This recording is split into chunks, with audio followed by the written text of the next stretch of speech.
জনাব ইশরাক সাহেব যাতে শপথ দিতে না পারে তার জন্য সুপ্রিম কোর্টের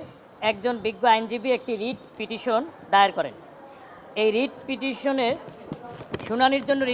পিটিশনটি শুনানি অন্তে বিগত 22/5/2025 তারিখ খারিজ করে দেন মহামান্য হাইকোর্ট।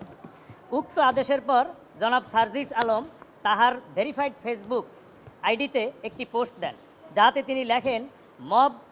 তৈরি করে যদি হাইকোর্টের বক্তব্যের প্রেক্ষিতে বিগত 24/5/2025 তারিখ সুপ্রিম কোর্টের অপর এক বিজ্ঞ আইনজীবী জনাব মোহাম্মদ জসিম উদ্দিন সার্জিস আলমকে একটি কন্টেম্প নোটিশ প্রেরণ করেন এবং সেই নোটিশে বলা হয় যে নোটিশ প্রাপ্তির 2 ঘন্টার মধ্যে সার্জিস আলমকে বাংলাদেশের মাননীয় প্রধান বিচারপতির নিকট সুপ্রিম কোর্টের রেজিস্ট্রার জেনারেলের মাধ্যমে নিঃশর্তভাবে লিখিত ক্ষমা প্রার্থনা করতে হবে এবং সংবাদ সম্মেলন করে জাতির উদ্দেশ্যে জাতির কাছে নিঃশর্ত ক্ষমা প্রার্থনা করতে হবে। উনি এই সময় অতিবাহিত হয়ে যাওয়া সত্ত্বেও অদ্য পর্যন্ত উনি কোনো পোস্ট ওনার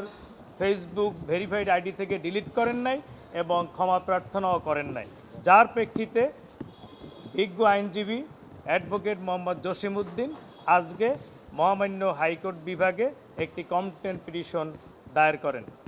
এই পিটিশনটি আগামী সপ্তাহে আমরা কনভিনিয়েন্ট কোর্টে